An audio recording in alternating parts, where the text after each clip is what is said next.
Everyone, welcome my another blog. আজকের গন্তব্যস্থল কোথায় সেটা তোমাদের আমি আগে বলবো না। সবার প্রথমে চলে গেছিলাম দমদম স্টেশন, আর সেখান থেকে মেট্রো ধরে চলে গেছিলাম স্প্লানেড। মেট্রোতে নিয়েছিল 15 টাকা। স্প্লানেডে নেমে 5 নম্বর গেট দিয়ে বেরিয়ে গেছিলাম, আর বেরিয়েই সামনে হলো নিউ মার্কেট। সোজা খানিকটা হাঁটলেই চলে আসি এই বিল্ডিংটার পাশ থেকে খানিকটা গেলেই কলকাতা পৌরসভা, আর পৌরসভা লাগোয়াই হলো নিউ মার্কেট। তো আমি এক জায়গায় যাবো ঘুরতে কিছুদিন পর, আর সেই জন্য আমার কিছু জামা কাপড় দরকার, আর সেই জন্যই চলে গেছিলাম নিউ মার্কেটে। নিউ মার্কেটে ঢুকে দেখি প্রথমে যে জুতো, ব্যাগ এগুলোর দোকান প্রচুর। এই জুতোগুলো যেগুলো যে কোনো অ্যাপে 1200-1300 টাকায় পাওয়া যাচ্ছে, সেগুলো এখানে 700-800 টাকায়।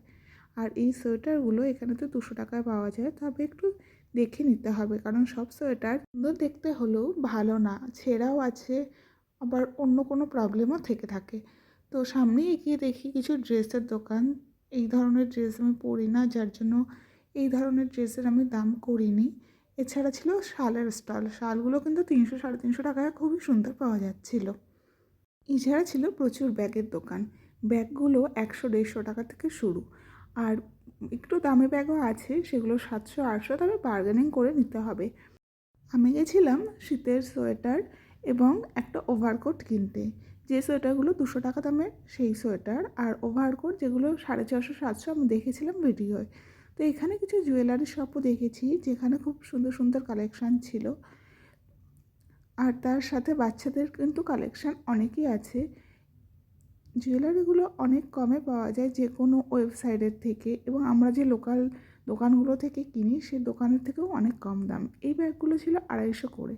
এছাড়া ছিল অনেক সুন্দর সুন্দর চুড়িদারের দোকান, যে চুড়িদারগুলো 700-800 করে পাওয়া যাচ্ছিল, বাট সেগুলো দেখতে খুবই সুন্দর, কিন্তু আমার একটুও পছন্দ হয়নি কোয়ালিটিগুলো, কারণ আমি না একটু সুতির জিনিস পরতে বেশি পছন্দ করি, আর এগুলো পুরোটাই সিল্কের। এখানকার প্রত্যেকটা চুড়িদারই 750, 800, 900 এরকম দাম ছিল।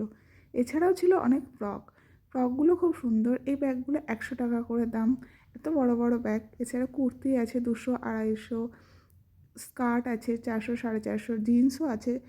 এখানে 150-200 টাকায় প্লাজো আছে, জিন্স আছে, অনেক ভালো ভালো কালেকশান আছে।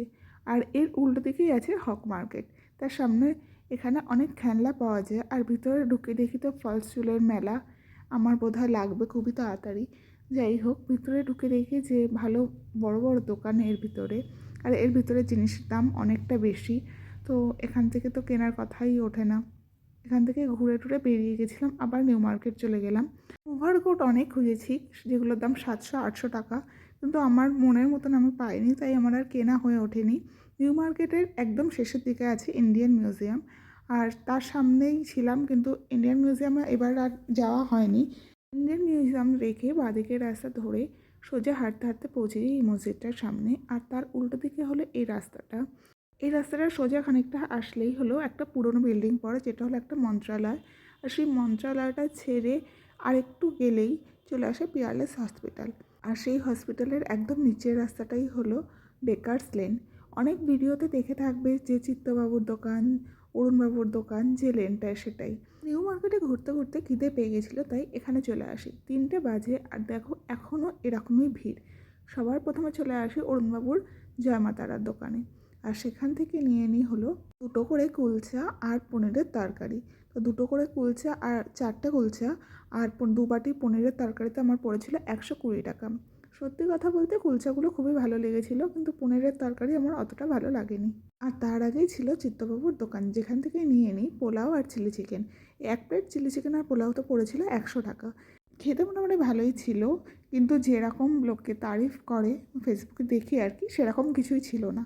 আর তারপর আবার হাঁটতে হাঁটতে এই মন্ত্রণালয়ের সামনে দিয়ে চলে আসি হলো এই মসজিদের কাছে। সেখান থেকে বাস ধরে চলে যাই বাবুঘাটের ভিডিও দেখার জন্য আমার পরের ভিডিওটা অবশ্যই দেখতে হবে। আজকে এই পর্যন্তই।